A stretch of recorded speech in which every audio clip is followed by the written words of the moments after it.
우리가 사람들이 힘이 있어야 살아간다라고 그렇게 말을 합니다. 옳은 말이죠. 힘이 없이 어떻게 살아갑니까? 그죠? 근데 우리가 여기서 말하는 힘은 육신의 힘뿐만 아니라 우리가 마음에 어떤 의지하는 힘, 이 모든 힘을 말합니다. 어쨌든 우리가 육신의 힘이든 마음에 의지하는 힘이든 힘이 있어야 우리가 살아갈 수가 있습니다. 이 힘이 없으면 우리는 살아갈 수가 없습니다. 여러분들에게는 현재 이 땅을 살아가고 있는 힘이 무엇입니까? 제가 지금 여기서 말하는 힘은 건강의 힘을 말하는 게 아니고요.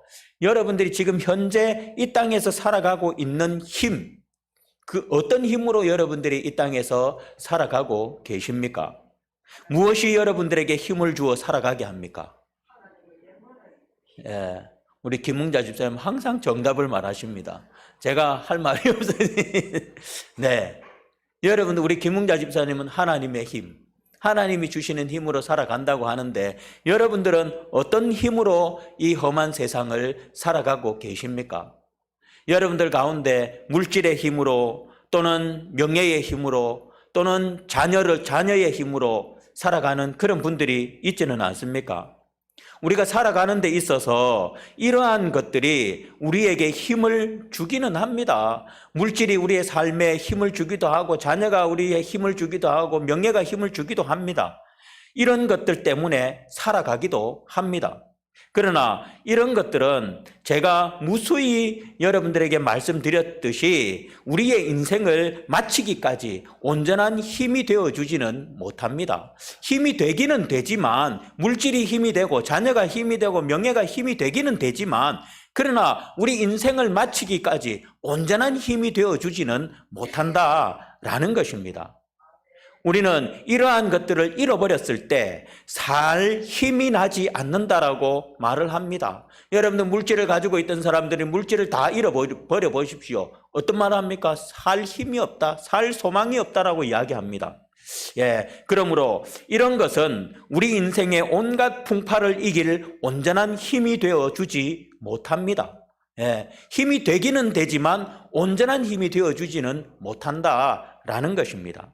자, 그러면 여러분, 우리 인생 가운데 어떤 상황 속에서도 넘어지지 않고 절망하지 않고 좌절하지 아니하고 넘어져도 다시 오뚜기처럼 다시 일어서고 또 일어설 수 있게 하는 것, 그것이 진짜 힘입니다. 그죠? 우리가 넘어질 때 다시 이렇게 세워주고 일어설 수 있고 하는 이런 것들, 넘어지지 않게 하고 하는 것들, 이것이 바로 진짜 힘입니다. 이런 힘이 없으면 사람은 인생의 어려움을 만났을 때 삶을 포기해 버립니다. 그러면 이 힘은 무엇일까요? 우리에게 온전한 힘, 우리의 인생을 다 마칠 때까지 우리가 이 땅에서 살아갈 수 있는 힘을 주는 이 온전한 힘은 무엇일까요? 우리 제목에 나와 있죠. 바로 여러분들 벌써 아시겠지만 바로 보혜사 성령입니다. 이 힘은 바로 보혜사 성령님입니다. 보혜사라는 말은 곁에라는 말과 부르다라는 말이 결합된 말입니다. 곁에 부르다. 보혜사라는 말이 바로 곁에 부르다라는 말입니다. 자, 어떤 사람의 곁에 서서 격려하며 권고하는 것을 의미합니다. 신자들 곁에 서서 도와주기를 위해 계시는 분으로서 성령님을 부르셨다라는 것입니다. 로마서 8장 26절에 보면 이와 같이 성령도 우리의 연약함을 도우시나니 라고 말씀하십니다. 그렇습니다. 성령님이 그의 곁에 임재하고 계신 분은 성령님의 도우심으로 말미암아 힘을 얻어 어떤 상황에서도 넘어지지 않고 다시 일어나 살아갈 힘을 가집니다. 성령님이 임재하는 사람, 성령님이 곁에 서서 도와주는 그 사람은 어떤 상황 속에서도 성령님의 도우심, 성령님이 주시는 그 힘으로 말미암아 어떤 상황 속에서도 힘을 내어 살아간다라는 것입니다. 이 보혜사 성령님을 요한복음 14장 16절에서 보면 예수님께서 보혜사를 너희에게 주사 영원토록 너희와 함께 있게 하리니 라고 약속을 하셨습니다. 제자들에게 이제 주님께서 십자가에 죽으시고 이제 하늘나라 올라가시면서 가시기 전에 제자들에게 지금 약속을 하신 것입니다. 어떤 약속입니까? 보혜사 성령을 너희에게 보내주겠다. 그런데 그는 영원토록 너희와 함께 있을 것이다 라는 것입니다. 이 약속을 하셨습니다. 자, 그렇습니다. 예수님은 제자들에게 보혜사 성령님을 보내주시겠다고 약속을 하셨고 그 보혜사 성령님이 그들과 영원토록 함께 있으며 도와주실 것이라고 약속해 주셨습니다. 자, 그런데 오늘 본문을 보니까 바로 예수님의 약속대로 예수님께서 보혜사 성령님을 보내주시겠다고 했거든요. 그래서 너희들을 도와주겠다. 영원토록 너희들과 함께하며 너희들에게 힘이 되어주도록 하겠다라고 약속하셨습니다. 그런데 그 약속이 이제 오늘 본문에서 이루어집니다. 오늘 본문을 보니 예수님의 약속대로 오순절날 그들에게 보혜사 성령님께서 오셨습니다. 그리고 4절을 보니까 그곳에 있던 모두가 성령의 충만함을 받는 것을 보게 됩니다. 자, 그러면 우리를 도우시고 힘이 되어 주시는 성령님은 그러면 어떤 사람들 곁에 임하셔서 힘을 주실까요? 이 땅에는 모든 사람들에게 다 성령님께서 오시지 않습니다. 성령님께서 곁에 서서 도와주시고 힘을 주시는 사람들이 있습니다. 그 사람들은 과연 어떤 사람들일까? 어떤 사람들에게 성령님께서 오셔서 임재하셔서 그를 도우시고 그에게 힘을 주실까? 오늘 본문 1절에서 보니까 오순절 날이 이미 이름에 그들이 다 같이 한 곳에 모였더니 라고 그렇게 말씀을 합니다. 자, 여기서 오순절은 처음 익은 곡식을 하나님께 드리는 절기입니다. 오늘 우리 맥추절이라고 하죠. 그죠? 자, 이 오순절은 6월절 후 50일째 되는 날을 기념하여 지킨 데서 그 명칭이 유래가 되었습니다. 당시 사람들은 이 오순절을 지키기 위해서 세계 각지에서 모였습니다. 자, 이날 제자들과 120문도들은 한 곳에 모여 있었던 것입니다. 이날에. 자, 여기서 한 곳은 세계 각지에서 모인 사람들이 있는, 그러니까 세계 각지에서 모여온 사람들이 모여있는 그 장소에 120문도들이 같이 있었다, 그 말이 아닙니다. 오늘 이들이 모인 곳은 거기 보니까 2절 하반절에 보니까 온 집에라고 이야기합니다. 온 집에라고 이야기합니다. 오늘 이들이 모인 곳은 집이라고 합니다. 대부분의 사람들은 이 집을 마가의 다락방, 마가의 다락방으로 추정하고 있습니다. 그러나 정확한 것은 모릅니다. 어쨌든 그들은 집에 모여 있었습니다. 그런데 성도들이 이처럼 집에 모여 있었던 것은 오순절을 맞이해서 이 오순절 절기를 지키기 위함이 아니었습니다. 지금 세계 각지에서 많은 사람들이 오순절 절기를 지키기 위해서 왔거든요. 그러나 이 120문도들은 집에 모여가지고 있었는데 왜 집에 모여 있었느냐? 오순절 절기를 지키기 위해서 모여 있었던 것이 아니라는 것입니다. 그들이 함께 모여 있었던 것은 예수님께서 승천하시기 전에 주신 명령을 지키기 위함이었습니다. 오순절을 지키기 위한 것이 아니라 주님이 주신 명령을 지키기 위해서 그들은 모여 있었다라는 것입니다. 주님은 사도행전 1장 4절을 보면 승천하시기 전에 제자들에게 예루살렘을 떠나지 말고 내게서 들은 바 아버지께서 약속하신 것을 기다리라 라고 명령하셨습니다. 약속하신 게 뭡니까? 성령입니다. 기다리라 라고 명령하셨습니다. 그래서 지금 사도들과 120문도들은 주님의 명령을 따라서 성령을 받기 위해 한 곳에 함께 모여 기도하고 있었던 것입니다. 여러분, 이렇게 주의 말씀을 믿고 순종하여 모여있던 성도들에게 하나님께서 성령을 충만히 부어 주셨습니다. 그렇습니다. 성도가 성령 충만이 받으려면, 우리가 성령을 충만히 받으려면 주의 말씀에 온전히 순종해야 한다라는 것입니다. 예, 주의 말씀에 순종하는 자에게 성령님께서 곁에 임재하신다라는 것입니다. 주의 말씀에 불순종하면서 성령을 받을 사람은 아무도 없습니다. 여러분들, 주의 말씀에 불순종하는 자에게 어찌 성령님께서 임재하시겠습니까? 그럴 일은 없습니다. 순종하지 않는 자에게 성령님은 임하시지 않으십니다. 여러분, 오늘날 많은 분들이 예전처럼 기도원에 많이 가지는 않습니다. 예전에 보면, 교회에서 보면 뭐 전도회별로라든지 교회별로라든지 해가지고는 늘 기도원을 많이 갔습니다. 우리 부산에서는 저기 감림산 기도원, 아니면 가나안 기도원, 금정산에 있는 가나안 기도원, 이 두 곳에 정말 많이 갔습니다. 청년들도 청년의 행사로 해가 우리 언제 모여가지고 우리 산기도 가자 해가지고 모여가지고 봉고차를 끌고 저기 가가지고는 거기 모여가 집회도 참석하기도 하고, 아니면 산에 올라가가 각자 바위에 앉아가지고 소나무 뿌리 하나씩 뽑아오자, 뭐 트리알 나무 하나 뽑아오자, 막 이렇게 농담 반 진담 반으로 하면서 가가지고는 소나무를 잡고 주여 하고 막 이렇게 기도하던 때가 있었습니다. 그러나 오늘날은 이런 것들이 너무나도 많이 사라져 버렸지만, 이런 것들이 너무 많이 사라져 버렸지만, 어쨌든 많은 분들이 기도원에 가서 이렇게 기도하는 분들이 많이 있었습니다. 자, 여러분, 그런데 그들이 기도원에 가서 어떻게 합니까? 실생활에서 주님의 말씀과 진리를 순종하지 않으면서 기도원만 열심히 찾아다니며 성령 받기를 원하는 그런 이들이 많이 있었습니다.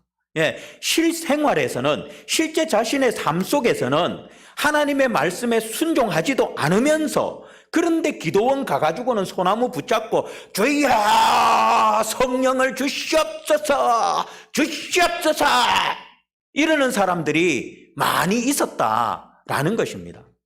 여러분, 실생활 가운데 하나님의 말씀에 순종하는 삶이 없이 기도원 가서 산속에 무릎을 꿇고 앉아 성령을 달라고 부르짖는다고 성령님께서 그 사람에게 임하시겠습니까? 절대 그러지 않으십니다. 성령님은 어떤 사람이 보내달라면 오시는 그런 분이 아닙니다. 성령님 주세요, 성령님 내게 임해 주세요라고 한다고 해서 성령님이 오시는 그런 분이 아닙니다. 오직 말씀에 순종하는 삶을 사는 성도에게 성령님은 임하십니다. 실생활에 순종하지도 않으면서 하나님 나에게 성령 충만함 주세요, 성령 주세요. 100번 성령 달라고 부르짖어 보십시오. 성령님께서 임하시는가? 절대 임하지 않습니다. 오직 실생활 속에서, 삶 속에서 하나님 말씀에 순종하는 사람, 그 사람에게 성령님은 임재하십니다. 요한복음 14장 21절에 나의 계명을 지키는 자라야 나를 사랑하는 자니 나를 사랑하는 자는 내 아버지께 사랑을 받을 것이요 나도 그를 사랑하여 그에게 나를 나타내리라 라고 말씀하셨습니다. 성도 여러분, 성령은 바로 예수 그리스도의 영입니다. 그러므로 주의 말씀에 순종하는 사람에게만 주께서 성령을 주십니다. 그러므로 저와 여러분, 우리 곁에 인생의 힘이 되어 주시는 성령님을 모시기를 원한다면, 정말 우리 인생에 참된 힘과 위로와 승리를 주시는 그 성령님을 모시기를 원하신다면 먼저 말씀에 순종하는 삶을 사시기를 바랍니다. 말씀에 순종할 때 성령님은 저와 여러분들 곁에 임재하셔서 우리에게 힘을 주시고 우리에게 도움을 주시고 영원토록 우리와 함께 하시며 승리하게 하십니다. 자, 그리고 두 번째, 성령님이 어떤 사람에게 임하시는가? 첫 번째는 주님 말씀에 순종하는 사람에게 임한다라고 말씀드렸습니다. 그러면 두 번째는 바로 어떤 사람에게 성령님이 임하시는가? 바로 2절에 보니까 호련히 하늘로부터 급하고 강한 바람 같은 소리가 있어 그들 앉은 온 집에 가득하며 라고 합니다. 자, 여기서 보면 급하고 강한 바람 같은 소리가 그들이 앉은 온 집에 가득했다라고 증언하고 있습니다. 이 말은 성령께서 성도들 가운데 충만하게 임하신 것을 표현하는 말입니다. 구약시대 때는 성령이 왕이나 아니면 예언자 혹은 사사와 같이 특정한 소수의 사람들에게만 임하고 역사하셨었습니다. 여러분, 우리가 구약 성경을 보십시오. 거기에 보면 성령께서 모든 만민에게 임하지 않았습니다. 거기에 구약에서 보면 왕이나 예언자나 사사와 같은 이런 특정한 소수의 사람들에게 성령께서 역사하셨었습니다. 자, 그러나 그리스도께서 십자가에서 인류의 죄를 대속하시고 부활하신 이후인 오순절 날에는 성령께서 특정한 사람들이 아닌 오늘 본문에 집에 모여있는 모든 사람들에게 임하셨습니다. 여러분, 오늘 오순절 날 집에 모여있는 사람들이 어떤 사람들입니까? 왕입니까? 예언자입니까? 사사들입니까? 아닙니다. 그들은 평범한 사람들이었습니다. 그런데 그들에게는 공통점이 하나가 있습니다. 그것은 바로 그들 모두가 십자가에 못 박혀 돌아가신 주님을 믿는다라는 것입니다. 예수님이 자신들의 구원자라는 것을 믿는 자들이다라는 것입니다. 지금 여기 마가의 다락방에 모여 있는 사람들은 모두 십자가에 못 박히신 예수님을 믿는 사람들입니다. 그리고 그분이 우리의 구원자라는 것을 믿는 사람들입니다. 그 자리에 모인 사람들은 모두가 그리스도를 구주로 믿는 사람들이었고, 믿는 사람들이었습니다. 그렇습니다. 그리스도께서 십자가에서 인류의 죄를 대속하시고 부활하신 이후인 오순절 날에 성령님께서 그리스도를 구주로 믿는 모든 이들에게 충만하게 임하신 것입니다. 무슨 말입니까? 어떤 사람에게 성령께서 임하신다는 겁니까? 예수를 구주로 믿는 사람, 십자가에 달리신 예수님을 구주로 믿는 사람, 그 사람에게 성령께서 임재하신다라는 것입니다. 그리스도를 구주로 믿는 자들에게 성령님이 임하신다는 이 말씀은 너무나도 당연한 말씀입니다. 그러나 여러분, 과연 오늘날 교회 안에 예배드리는 분들 가운데 그리스도가 나의 구원자이심을 온전히 믿는 사람들로만 있을까요? 오늘 저와 여러분들 가운데 예수님이 나의 정말 참된 구원자입니다라고 믿는 자들로만 싹 다 여기 다 있을까요? 그러면 얼마나 좋겠습니까? 우리 성등교회가 그런 분들로 여기 다 앉아 계시다면 너무너무 좋을 것 같습니다. 이 자리에 계신 여러분은 예수 그리스도가 진정 나의 구원자이심을 진정 믿으십니까? 그런데 저와 여러분, 왜 예수를 믿는다고 하면서 우리의 삶은 마치 예수를 믿지 않는 사람들과 똑같습니까?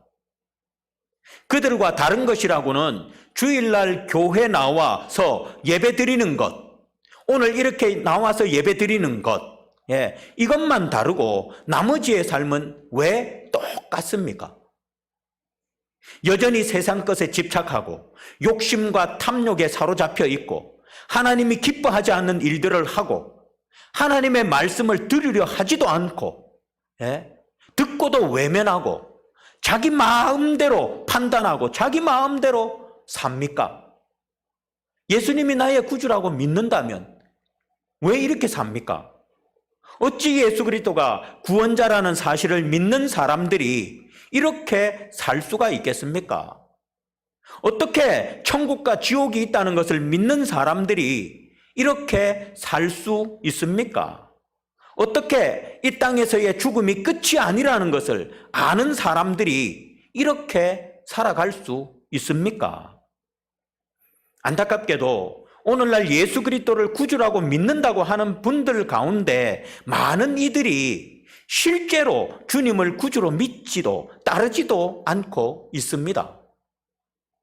여러분, 이런 분들에게 성령님이 임하시겠습니까? 아닙니다. 정말 진정 주님이 나의 구주임을 내가 확실히 믿고 그분 앞에 모든 것들을 내려놓고 나의 구원자 되시는 주님만 따라가는 사람들, 이런 사람에게 성령님이 임하시지, 말로만 예수 믿습니다, 주님이 나의 구원자입니다 하면서 여전히 세상 사람하고 똑같이 세상 욕심 쫓아서 살아가는데, 하나님 말씀 듣지도 않는데, 들어도 못 들은 채 하는데 어찌 그가 예수를 구주로 믿는 자라고 할 수가 있겠습니까? 그리고 어찌 성령님께서 그런 사람에게 임하실 수가 있겠습니까? 여러분, 이런 분들에게 성령님은 임하시지 않습니다. 진정 주님이 나의 구원자라고 믿고 그분 앞에 나의 모든 욕심과 모든 것들을 내려놓고 순종함으로 따르는 사람, 그 사람에게 성령님은 임하십니다. 정말 예수 그리스도가 나의 구원자이심을 믿고 그분을 사모하며 따르는 자에게 성령님은 임하십니다. 이것은 너무나도 당연한 진리입니다. 저와 여러분, 진정으로 예수를 나의 구주로 믿고 따르시기를 바랍니다. 말뿐인 신앙이 아니라 정말 예수 그리스도를 나의 구주로 믿고 따르시기를 바랍니다. 그리하여 여러분 모두에게 성령이 임하셔서 성령의 도우심으로 험한 세상 힘을 얻어 승리의 삶을 살아갈 수 있는 그런 저와 여러분들이 되시기를 바랍니다. 자, 그러면 성령님께서는 바로 주님의 말씀에 순종하는 자, 그리고 주님이 나의 구원자라는 것을 믿는 자에게 임하신다라고 했습니다. 자, 그러면 어떻게 성령님이 우리 곁에 계신지를 알 수가 있을까?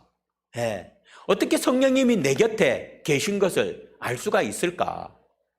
다시 2절을 보면 하늘로부터 급하고 강한 바람 같은 소리가 온 집에 가득했다라고 증언을 하고 있습니다.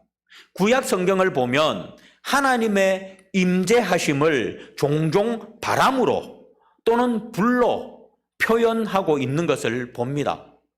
그러므로 바람 같은 소리는 하나님과 그리스도의 영이신 성령께서 한 방에 모여있던 모든 무리들에게 강림하시는 것을 묘사한 말입니다.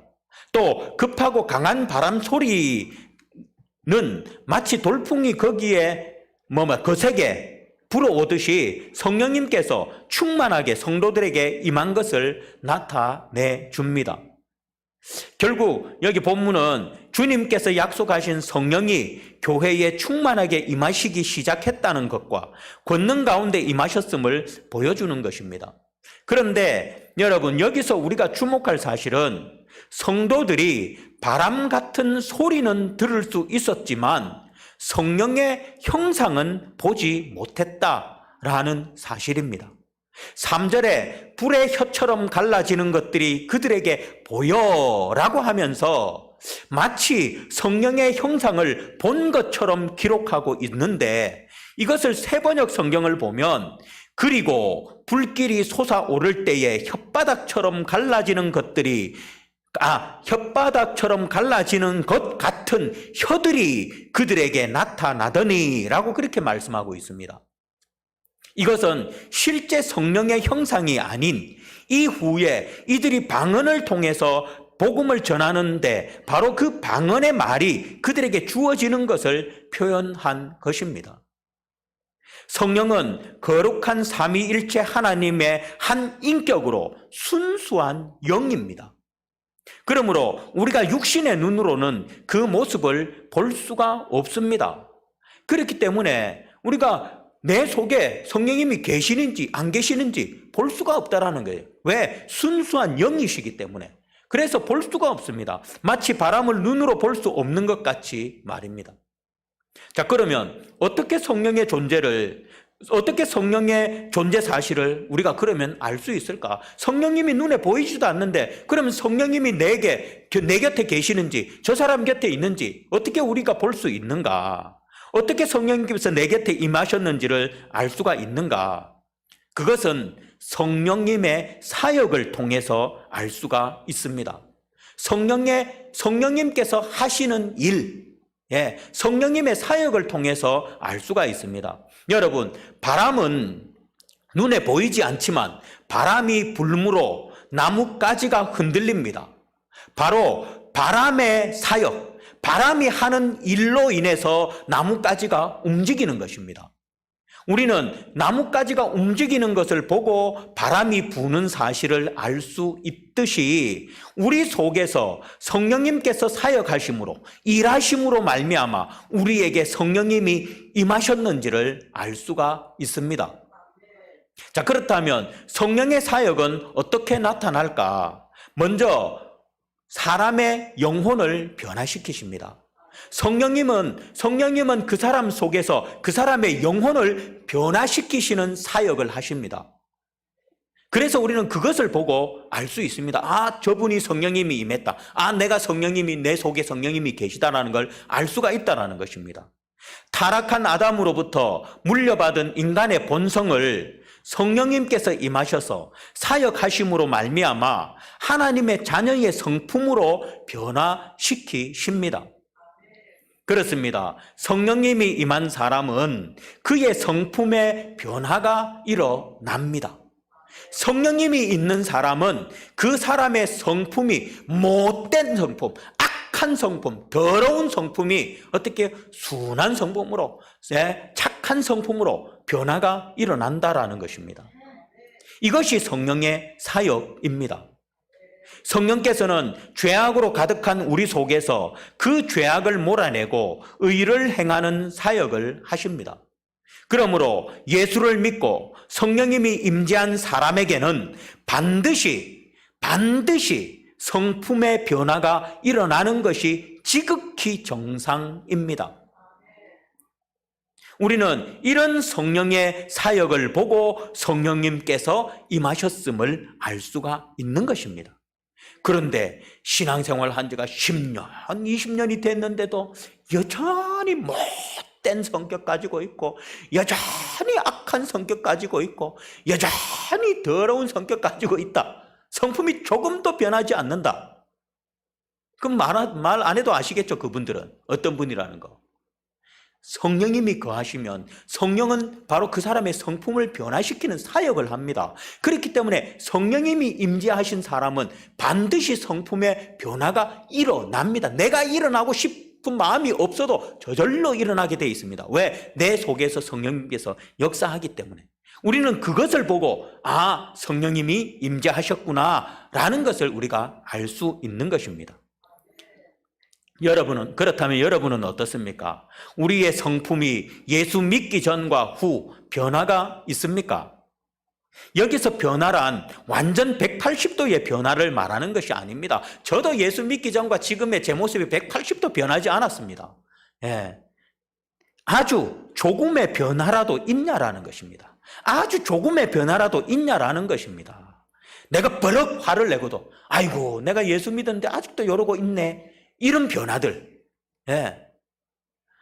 이런 변화들이 있냐. 그전에는 버럭 화를 내도 뭐 아무렇지도 않는 사람이 버럭 화를 내고 나서 아이고 내가 예수 믿으면 이러면 안 되는데 아직도 이러고 있네. 내가 아직 깨어지지 못했네. 이렇게 변화가 된다라는 거예요. 이런 아주 작은 조금의 변화라도 있냐라는 것입니다. 왜냐하면 우리는 하나님 나라 가는 날까지 성화되어 가는 존재이기 때문에 차츰차츰 성품이 변화되어 갑니다. 예수 만남과 동시에 우리의 성품이 완전 180도 확 바뀌어가지고 변화되면 얼마나 좋겠습니까? 그러나 그런 사람은 없습니다. 그렇기 때문에 여기서 변화라는 것은 조금이라도 변화라도 있냐라는 겁니다. 예수 믿고 난 후에 여러분들의 성품이 조금이라도 변화된 것이 있냐라는 것입니다. 만약 여러분의 성품이 예수 믿기 전과 비교해서 조금의 변화라도 있다면 그에게는 성령님이 사역하고 계시는 것입니다. 즉 성령께서 그의 곁에 임재하고 계시다는 것입니다. 그것을 통해서 우리는 내가 저 사람이 성령께서 임재하신 사람인가를 알 수가 있는 것입니다. 그리고 두 번째로 성령의 사역은 바로 성도로 하여금 성령의 열매를 맺게 하십니다. 갈라디아서 5장 22절에서 23절 너무 잘 아는 말씀이죠. 오직 성령의 열매는 사랑과 희락과 화평과 오래 참음과 자비와 양성과 충성과 온유와 절제니라고 합니다. 성령께서 우리 속에서 사역하심으로 말미암아 우리의 삶에 이런 열매가 맺히게 하신다라는 것입니다. 그렇습니다. 성령님께서는 성도의 삶에 이러한 열매를 맺게 하는 그런 사역을 하십니다. 그러므로 그 사람의 삶에 맺어지는 열매를 보고 성령의 임재를 알 수 있는 것입니다.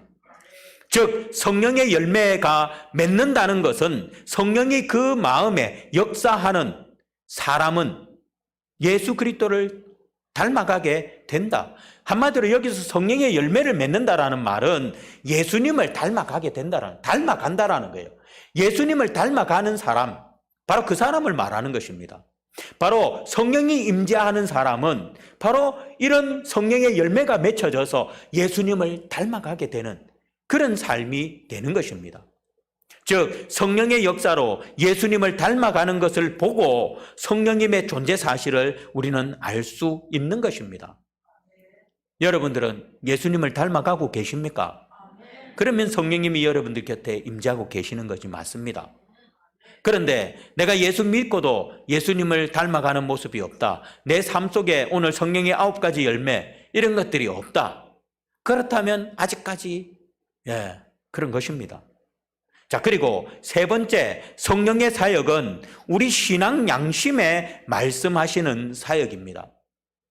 우리 양심에서 말씀하신다고요. 하나님께 성령께서 우리 속에 임재하신 사람은 그 사람 속에서 하나님이 양심을, 성령님께서 양심을 통해서 말씀하시는 일을 하신다라는 것입니다.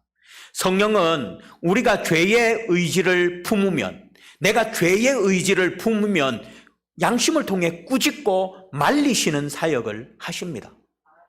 반대로 의를 행하면 기뻐하며 더욱 의를 행하도록 칭찬하시는 사역을 하십니다. 누가? 성령님께서 우리 속에서 내가 나쁜 생각을 가지고 나쁜 의도를 가지면 그거 하지 못하도록 꾸짖으시는 사역을 하시고, 내가 옳은 일을 하면 기뻐함으로 더 옳은 일을 하도록 하는 그런 사역을 우리 양심을 통해서 하신다라는 것입니다. 성령을 받은 성도는 이처럼 죄송합니다. 그래서 잘못된 길을 갈 때 성령님의 꾸짖으심이 저와 여러분들 들리십니까? 성령을 받은 성도는 믿음 안에서 이렇게 성령의 사역으로 말미암아 성령의 음성을 들을 수가 있습니다. 여러분은 여러분의 양심에 말씀하시는 성령의 음성을 들을 수 있습니까? 그래서 잘못된 길을 갈 때 성령의 꾸짖음이 들리십니까? 또 혀가 꼬이네요. 꾸짖으심이 들리십니까? 옳은 일을 할 때 칭찬하시는 성령님의 칭찬이 들리십니까? 그래서 잘못 가는 길을 돌이키고 바른 길로 가고자 힘씁니까? 더욱 옳은 일을 하고자 힘씁니까? 그렇다면 성령님께서 여러분 속에 사역하고 계시는 것이며 성령님께서 여러분 곁에 임재하고 계시는 것입니다.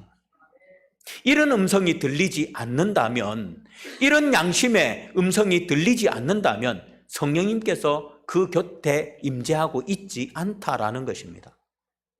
자, 그리고 네 번째로 성령의 사역은 믿는 자로 하여금 그리스도와 그의 그 진리를 증거하도록 사역을 하십니다. 오순절날 성령을 받은 성도들이 담대하게 그리스도와 그 복음 진리를 전하는 증인들로 변화된 것을 이 본문 이후에 보면 우리가 보게 됩니다. 자, 이것은 다 성령께서 그들 가운데 사역하심 때문입니다. 당시 유대인들이 예수님을 죽이고 그의 제자들과 따르는 무리들까지도 죽이기 위해서 혈안이 되어 있었습니다. 그런데 그들에게 성령님께서 임재하시자 그들은 두려움 없이 세계에서 모인 많은 이들에게 나아가서 각 나라 말로 복음을 증거하였습니다. 이들이 이렇게 할 수 있었던 것은 성령께서 그들 속에서 사역하셨기 때문입니다. 성령님께서 그 마음에 복음을 전하지 않으면 안 되는 열정을 주셔서 두려움 없이 복음을 전하게 하시는 것입니다. 그래서 성령을 그 마음에 모신 성도들은 자기 자랑보다 그리스도를 높이고 세상에 나아가 담대히 복음을 전하기를 좋아합니다. 아직도 복음 전하는 것이 부끄럽습니까? 성령님이 임재하신 사람은 성령의 사역으로 담대히 복음을 전합니다.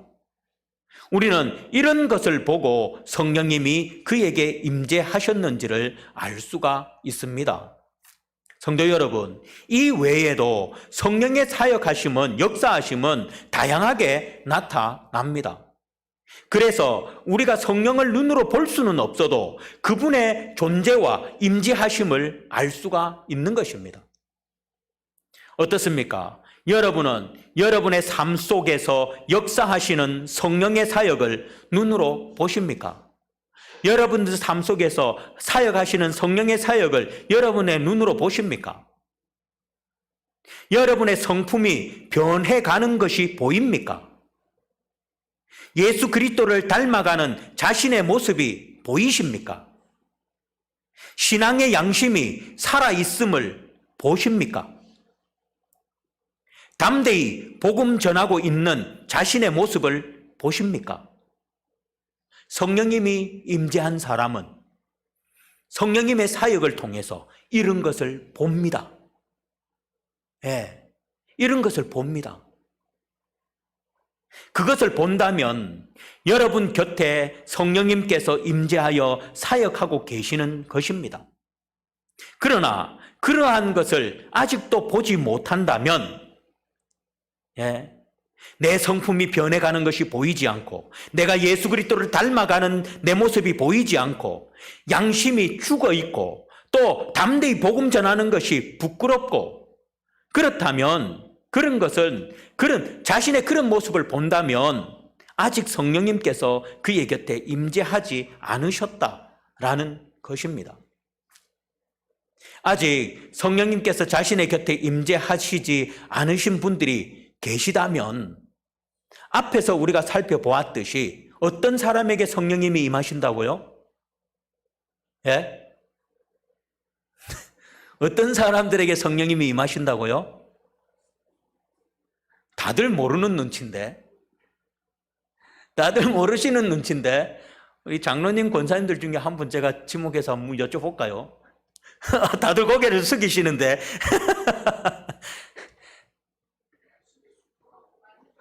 네, 우리 안수 집사님 말씀하셨습니다. 주님의 말씀에 순종하고 주님을 나의 구주로 믿는 자. 주님 말씀에 순종하고 주님을 나의 구주로 믿는 자에게 성령님께서 임재하신다고 했습니다.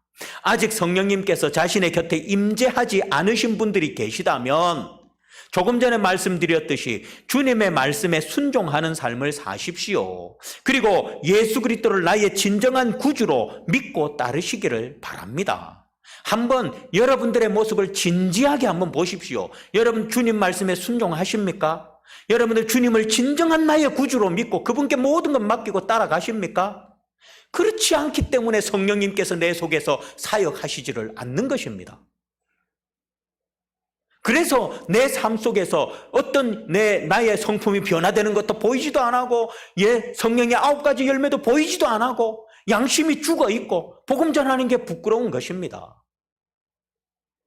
여러분, 그러나 정말 주님의 말씀에 순종하는 삶을 살고 주님이 진정 나의 구주이심을 믿고 그분께 모든 것을 맡기고 따르면 성령님께서는 자동으로 그 사람 곁에 오셔서 임재하십니다. 임재하셔서 아까 말씀드렸던 그러한 사역을 하십니다. 그래서 우리의 성품이 변화되게 하고 우리가 예수 그리스도를 닮아가게 하고 양심을 따라서 선한 일을 하게 하고 복음을 증거하게 하십니다. 그러니 여러분들, 혹여나 여러분들 가운데 아직까지 성령님께서 성령의 사역이 보이지 않는 분들이 계시다면 늦지 않았습니다. 지금부터라도 주님 말씀에 순종하시고 정말 예수 그리스도를 입으로만 나의 구주라고 고백하지 마시고 정말 삶으로 예수 그리스도를 나의 구주로 영접해서 그분께 나의 삶을 드리는 그런 저와 여러분들 되시기를 바라겠습니다. 성령님은 그런 사람 곁에 임재하셔서 사역하시고 또한 도우시고 힘을 주십니다. 여러분, 우리가 이 땅에서 살아갈 수 있는 힘은 오직 성령입니다. 성령께서 우리와 함께 하실 때 어떤 환난이 와도 어떤 상황이 와도 우리는 이길 수 있는 힘이 있습니다. 성령님께서 그 힘을 주십니다. 영원토록. 예, 영원토록 우리 곁에서 주십니다. 오늘 이 자리에 계신 여러분 모두의 삶에 성령의 사역이 나타나시기를 바랍니다. 그리고 보혜사 성령님의 도우심으로 늘 힘을 얻어 승리의 삶을 살아가는, 포기하지 않는 삶을 살아가는, 힘 있는 삶을 살아가는 그런 저와 여러분 모두가 되시기를 주님의 이름으로 축복드리겠습니다. 기도하겠습니다.